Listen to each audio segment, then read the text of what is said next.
Happy Sunday, everybody. Crusty Old Crow's back again in his little makeshift art lab. Man, I gotta get this place finished, but I know as soon as I get it unpacked and happy and everything perfect, it's gonna be time to move. And I'm getting real sick of settling into temporary accommodations. But hey, so how's your Sunday going? I see some of you are out there doing projects online and showing us how that all goes, and I'm really excited because that's the mood I'm in today too. I wanna share how the things have been going with that Dark Tide Trooper I picked up from the other day. Instead of picking up a Joe, I picked up a prize for the pool, and I picked up one of these because I've always wanted to tackle one of these. And as you guys know, I am going to be trying to dip my toes into that whole convert Joes fun that I see guys doing. It's very much in vein with my hobby. So why don't I start by talking about that contest, remind some of these guys about the contest there. And I'll pause my music, and that's what I do when I work on hobbies. And I'll call up my fancy ass slideshow. You guys know I depend on my slideshows to kind of keep me oriented. And I'm working ever harder at trying to find new ways, but yeah, we'll just start with the slideshow, guys. There's your crusty old crow trying to learn new tricks, right? And I pick up things from guys that I see online, guys I've talked to, and now I've got some things to get excited about because I've got some parts coming that I plan on applying to this particular conversion. But there you can see my Dark Tide Trooper in amongst the other things from the McFarlane brand. And I've made some discoveries with this trooper that have me kind of excited as to a couple features that maybe, just maybe, Hasbro and McFarlane will trade some secrets and do together. So, where is it? So, yeah. So the 200 contest, guys. I am having a 200 subscriber contest. When we get up to 200 subscribers, as soon as I'm back from my travels, if that happens before I get back, it'll be as soon as I get back. I see you there, Cat. Oh, the line. And we're going to give this troop builder away, this Cobra, Python Patrol, whatever you call him, officer, number 97 in the series. I figure if you have him, he looks good in multiples. They've got that extra head option, right? And if you don't have him, you should. So that'll be a big thing on the horizon when we get to 200. And you can see my cat is really trying hard to say hi to you guys. So Lime, go ahead and say hi. Yeah, that'll be done. And then we've got our 350 subscriber contest that I talk about from time to time. That's the growing prize pool where I give away a figure, which I haven't decided which one yet, but I imagine it'll be something cool. I'm going to pick up a few to have options. A figure, some artwork or some custom drawings I've been doing of key Joe characters that I liked, and then I was taking polls on whatever you guys want to suggest. Feel free to suggest your favorite Joe, and I will incorporate that into the little art project. This thing over here that I will get back to soon. I'm still finishing off a Recondo for my jumper buddies, and I will be adding the rest of the 82 line on my time, and then anything else. I'll get this filled up. By the time I get to 350, I imagine I'll have quite a few of those to just throw in. And like I said, I'm not going to throw in the frame. I need that, and it wouldn't ship well. But I'll throw in some card sleeves and everything. Card sleeves segues beautifully into what I'm using for plastic card for some of my project. But back to the slide. Where did I put that tablet? It's over here. So I talked about the 350 and the 200, and yeah, these algorithms will help move the channel along and move us faster to 200. And I just want to say thank you for the couple of new subscribers we grabbed over the night when I started putting this one out. I appreciate you guys' support, and I hope you find something you like in the video, but you'll see we're going to tighten up the ship. I don't think we're going to get many videos over a half hour anymore. If I have something to say that's going to take more than a half hour, it'll be a two-parter. So, what happened here? So I bought a Dark Tide figure, like you guys saw, and I'll just walk you through what's been done so far.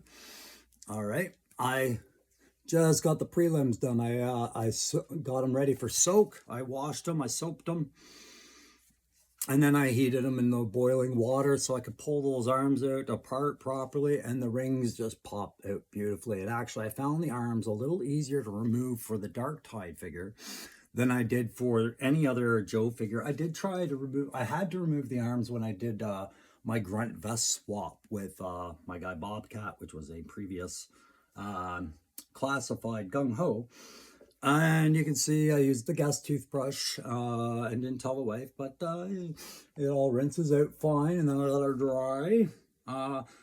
And that's where you guys last left it. I had it pulled apart. So what was the project idea? So, guys, when I get going on a project, the way my brain works is I have to brainstorm for a little while. So you'll see I got my sketchbook here, and this is kind of where I was going for Bull.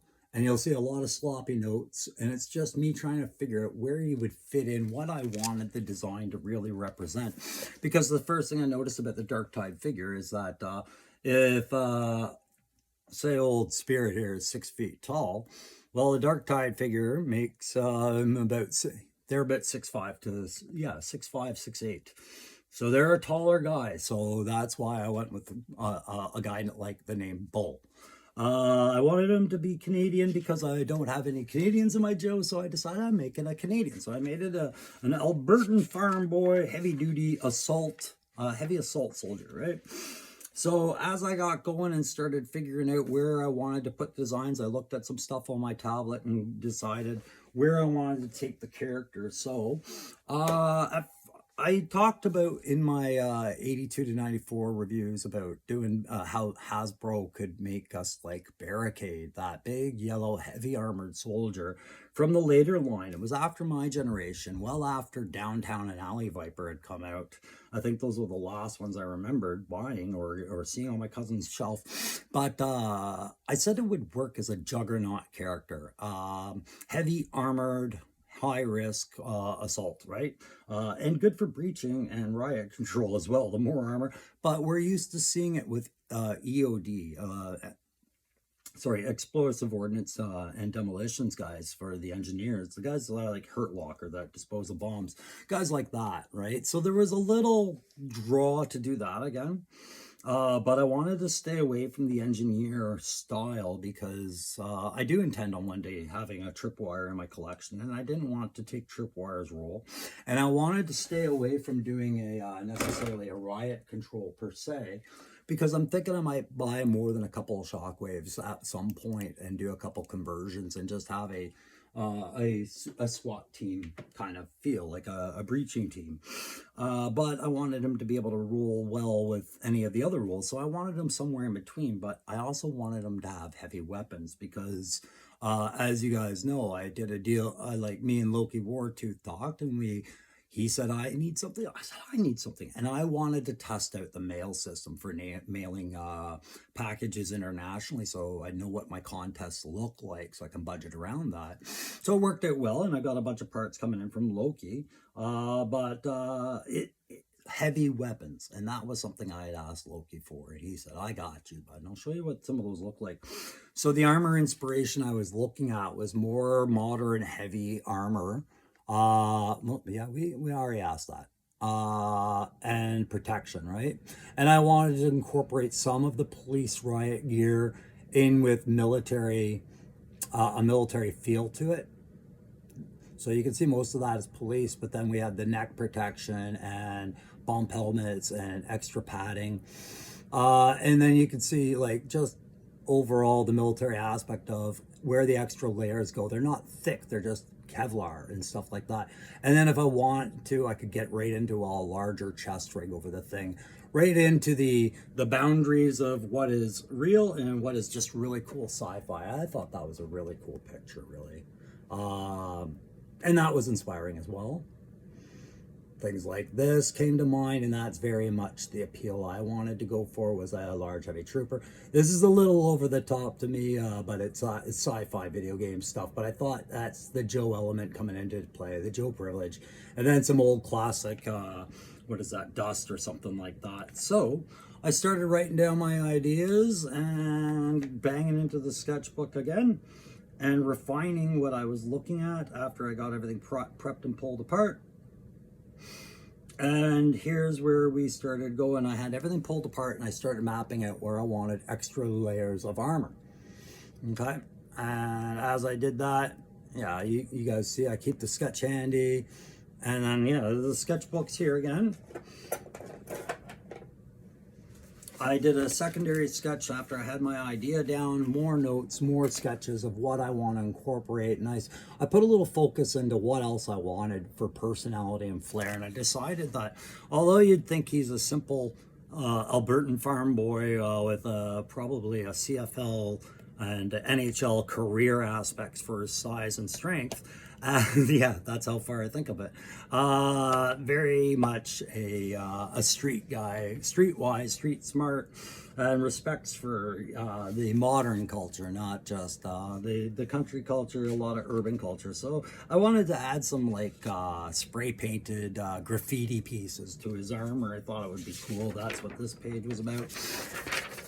And when he's done, I'm going to do a little file card for him just for my own shits and giggles, because he'll be the first Joe I ever created.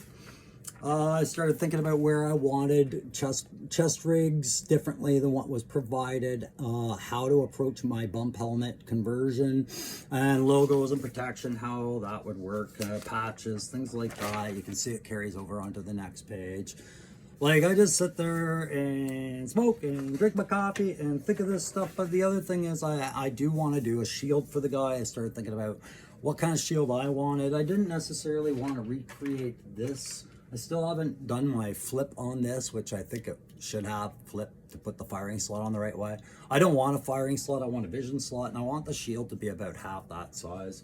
So you'll see some parts I pulled aside from that. Again, once he started coming together with all the padding and everything, and I'll show you where he's at now, I got a better picture of where he was going. I had a better picture of what I wanted to do for my next conversion. And I was bearing in mind the gear he needs. So with what I talked about with our good friends over at Model Misfits, and I know I'm getting a heavy weapon option. Either I'm getting a 50 cal with the bandolier ammo and an attachable backpack, or I'm going to get a minigun type or some other heavy weapon. But I just put them there because I have to think about how that's going to work with the character and how that back is going to go. Because Dark Tide figures don't have the same back as the Classified series with the peg. And they're not, the back isn't rounded. There's some stuff in the way there. So I got to figure out how that backpack's going to mount. I think I have the 90% solution. It's pretty easy. But then I also thought about things I want to generate for him to add on to the character itself for the explanation. So things like shape charges for breaching the doors, a canister gun of some sort, either the paint pellet type canister tear gas gun or a tear gas canister firing gun. One of those for the backside, and then a iron bar, not a billy club, but a large iron bar with a crow at bottom for breaching and for pushing and breaking knees. I don't know. And the shield, and then what else did I say was in the small thing? Canisters to go on the vest as well. The shape charges, I could do either a standard frap charge with some det cord wrapped around a thing of C4 and a little det, or I can do those fancy. I haven't done any of that yet. I'm going to. I think that's going to be on the list, but I won't commit to any of it. I'll see how the character feels. All right, so where are we at? Why don't I walk you through where we're at, and I'll tilt you down. So here's our character now, where we have Bull, and I'll just walk you through some things that I discovered. First things, yeah, so the priming, yeah, it's a little sticky. I'm going to do a different primer on it after to see if that helps take away, but either way, it's going to paint. This is all a learning lesson, but none of my hinges were affected. And what I really like, guys, is Dark Tide figures have a hinge here on the ball of the foot, and that, as you can see, does affect how you can pose these guys. So while they don't have much forward hip articulation, like you see here with Spirit, that ball it's not accessible. It's only a little bit of forward backward hip motion there. This figure is not meant to do nearly as much as these. These are clearly meant more for display with minimal purpose of posing and articulation, but the details are there. So I did notice that foot, the ball of the foot is a swivel piece. None of my paint affected any of that, but there's no real rotation except in the ankle. Like the shin doesn't rotate like on a classified figure. So what I've done here is I've covered the original design. I sanded it down. I put in my green stuff chest rig, and I've created a little bit of a loose fabric over a tight retention cable for the backpack representation, because these webbing straps are going to be problematic, but I'm going to fill them up or I'm going to cut them off at some point if I find they're not really working for me. But right now they're fine. It's just that they're a different fabric, they're a different material than the rest of it, and I'm not sure how my paint will hold. I've played with that before. I have some new things I'm going to test. I've added a little cod piece mount there. I'm not sure, I might fully develop that. But you can see I've got him ready for paint, and I'm going to prime him a few different colors. The overall design of this, I'm hoping, if it works, I'm going to go with a brown with a light tan. So it's going to be mostly dark brown for the fabric with a light tan, and then some flat black under details, under the arms here. Like the undershirt will probably be a flat black, just because if the paint starts scratching up or on the inside, I just want shadow to help hide any paint problems in the underarm area that I suspect I might have. I did the belt buckle differently. I shaved down the original skull and built up a bull skull. I hope it'll show up better in the paint. A cattle skull there.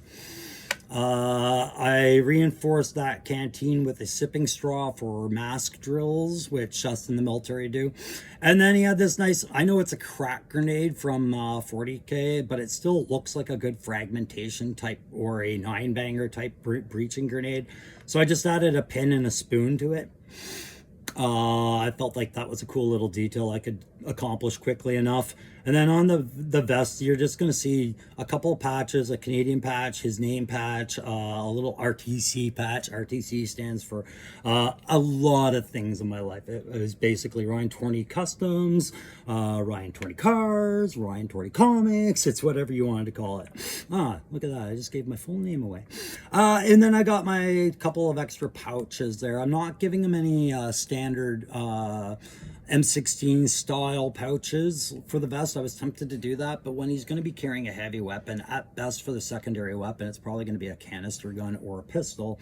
I didn't see any point to putting fancy mag pouches where they're not due, and you guys know that those little things matter to me. I added a second armor plate just to cover the abdomen a little bit more. I figured it was a layered plate, and we're going to do that. So I mentioned this stuff. This is just your standard. If you were to take a card sleeve, a common like plastic card sleeve, you can pick up at any sports shop. You can get about 50 of these for $5, and then when you cut the side stripping off, what you're left with is two different types of plastic you can use. You can use the outer trim. It's a thicker reinforced plastic. You can melt that. You can do stuff with it, break it up, use it for a variety of reinforcements underneath projects. But this stuff is a very thin, pliable plastic, and when you heat it with hot water, you can mold it into spots. And then I'm just going to reinforce that. I got to go get more green stuff, but I might just use cut plastic to kind of reinforce this. But this piece here is going to be his neck piece, and I'm going to have that removable, and that's going to sit on the figure like that. Okay.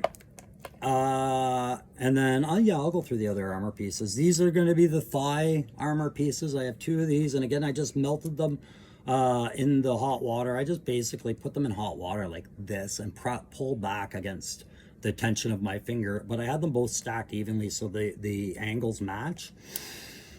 These, once they're primed and ready, are going to attach to these little straps here, and this is why I'm not convinced what I'm doing with that cod piece. I might reinforce it a bit, but they're going to connect via those straps, and I kind of want them sitting out a little bit, but I'm going to flatten them against the body. That might result in me shaving down that side pouch on his right leg a bit, but it's going to look basically like that. And then we're going to this is the other cod piece I was thinking about. I might place that over and just a little bit under the lip of the skull of the cattle skull belt buckle of his. And then we've got the arm protection pieces, which I wasn't going to get into a whole lot. As much as I wanted to do elbow pads for it, they would really obstruct with it. And I figure his gauntlet style gloves would probably be a reinforced, heat resistant kind of glove. I'm not sure if I'm going to do any tech on here or just leave it as the dark tide detail it was, the original detail. But I did add some padding and knuckle protection to the gloves to Kevlar them up a bit. And then none of the articulation's been obstructed here. And you can see the arm socket system's a bit different than what we have with Joe. It is a ball and socket with a post that just slides into this right there with that in between it. So a little less intricate than Joe. But these arm protective panels are just going to slide in, and I'm going to secure them to the bottom of the shoulder pad like that. And then there's his extra arm armor. And I might even build up another flap on that or do some funky shit with that. There's plans on all that in the designs that I'm doing for it. But yeah, I kind of want to get into some street graffiti on a couple of these pads. Like he's just that's his Joe privilege swag to kind of make him stand out against other guys, but also a little bit of personality. But I kind of want to practice doing some decal stuff on there. So before I show you the decals I'm going to work on, I'm also working on this helmet. So I was really happy with this helmet. One of the things I noticed I liked about this was another option. You know how Joe can sometimes have a helmet and not take it off a soldier, right? Or what have you. This was another approach to the helmet, was to have just the face slide out. I didn't even know it did that, but it did. So with the face piece, let's see if I can turn that light up a little bit better without killing everything. What I'm going to do with this face piece is I've already added a bit of green stuff scarring to the one side. I picture he had a savage battle, and I wanted him to be really intimidating and frightful looking, right? So not like gory but almost like, yeah, this guy's been in a lot of fights. So I added a bit of scarring. That'll show up better once I paint it, but it's just across that right cheek on two places, one there and one across, just missing the eye. So one's going over the bridge of the nose. Once I slide that in, but the bump helmet was a lot of fun to do because if you guys remember on the Dark Tide figure, I'll show you. That helmet was like that. Can I blow that up? Yeah, so there's your original helmet. It had the all that stuff going on it, and it was just a one piece, no mold line. Like, it was a one piece helmet. The only thing you could tell was the lip along there and the battle damage to it. Then you had the traditional 40K guardsman, whatever, skull aquila, whatever they call it. But the tech and the vents on the side of the helmet were something I kind of wanted to retain because they were good. They work with the current bump helmets we're seeing out of the classified line. So all I did for mine was I broke out the old green stuff and just took my time with some putty and remolded. So I'm sure it'll show up a bit better once I get the paint on, but I've got a little patch on there. It's going to be like a tech patch, probably like the equivalent of a Joe communicator icon, because these guys are going to be attachments to them. But I've sectionalized the bump helmet as per the traditional style and put that NVG mount on there. As best as I could, just using green stuff and a little piece of bent wire. I kept that damage on the lip. I liked the lip of that helmet and I liked the tech. I added to it. So I've got a single lens I'm going to add to that right about here for his combat cam. And I added just a few more little tech parts, and I gave some wiring. Can we see that? Wiring that goes down into a back pouch on the back of his hat. I figured that's where all his high-tech power supply and everything would be, or selector switches. And then we can retain all the stuff on the side. You can see he's got some selector switches for comms and things like that on there. So overall, I was happy with the way the helmet turned out. These, yeah. They, if you're curious what they're from Packaging Hashish, guys, yeah. These are things I'm looking at for possible Riot Shield conversions later. But with that helmet, what I want to do is I want to have a little pin inset here and here, or perhaps a small magnet if it'll work here, if I have one small enough still, to incorporate that face mask screen. So I've melted 2 pieces of plastic. This one's going to continue to be clear, but that's going to sit over top of that. And I'm just going to put on a rig face mask that will be able to flip up and down, hopefully, just over like that. And I'll get that angle right and everything like that. If it doesn't work out, what I'll end up doing is when I get the second green stuff, I'll be using a bit of plastic and green stuff to come up with a second version of that to be a masked feature, like in some of these photos with the tinted visors and whatnot, like more like that. So I have options there and I've got time. I'm just going to keep playing with it. It's all a learning process to see what's working and what isn't. But I thought I'd show you how all that lays out and mention that. And then what I want to try, and if it doesn't work out, I'm going to just scrap it. But I've gone through some of my decals that I've always wanted to see on some stuff. And what I'm going to do is I'm going to graffiti up one of the shoulder pads to make it look like it was originally traditionally painted. Military-esque, and then he's added some funky stuff over top of it, like the side of an artsy urban wall just across there, and maybe on a couple of these pads, like the lower part of a shin pad for sure, but it might poke its way into one of those or one of these or one of those. It's not going to be every pad. It might be a third of the pads. It might be just a couple of pads, or it might end up being none if I find it's not really going the way I envisioned it. But some ideas, the cutting some of these other ones down from other decal kits, I thought that might be cool on a knee pad. But again, it reminds me very much of 40K, and I'm already slipping in a 40K one because I thought that was a really cool one.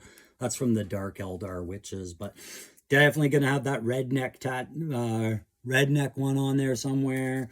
A Punisher skull's going to show up for sure. Even though he's going to be Canadian, he's going to be working with the Americans, so you got to have a shout out. Just whatever little pieces I can find to go on things. I thought a hot rod would be good. You know, I picture I'm driving like a Dodge Power Wagon or something, beat up and classic, but very Albertan. If you guys don't know Alberta, Canada, I guess I would compare it the most to your Texas and your Montana. They're the agriculture farming province capital of Canada, really, and a very laid back and earthy attitude, more or less. And I really related for the a couple of decades I was there almost. Very much related to that more than I found with Ontario. Ontario is a very liberal, progressive, invoke change kind of culture, where in Alberta was, be happy with your life and, worry about your fellow man and let's keep it all sustainable. But let's be realistic. That's how I found the difference. I don't find Ontario as a very necessarily in tune with all province. So I'm eager to, I'm never leaving here, but I was eager to leave here, but looks like we're staying. So you'll find me often acting at odds with the elements here. So yeah, and then I figure I'll cut down my son's little airsoft pellet at some point, maybe as a final little red light that'll go somewhere on that other feature, the helmet cam, maybe just below that other light, or not at all. It's really just a matter of finding what's working and what isn't. But the next step right now is to take these extra armor plates out, and I'm gonna go get them primed up in the garage and get ready to go to a museum with my wife and child for the day and go see some exhibits. And then I'm going to come back and carry on with this. So, was that all I wanted to talk about? Oh, yeah, no, probably. Yeah, so just to show you some more of what I was picturing with Loki Wartooth and his stuff, just a reminder, guys, I have no idea what he's sending, but man, I'm excited. I want to do a medic next, my own combat medic. And I think based off talking to the guy, like looking at his pictures and saying, he said, I've put together a mixed bag of stuff. and it was based off the things I asked. I think I'm going to be able to do whatever I want, or at least have some interesting options put in front of me as far as all that goes. And yeah, you saw my cat earlier, guys. I bought these at a dollar store. I'm going to prime them up and paint them up, these two, like my cats. Kiwi and lime, and just a fun time, guys. I think that's pretty much it for today. And look at that, under a half hour. Bye.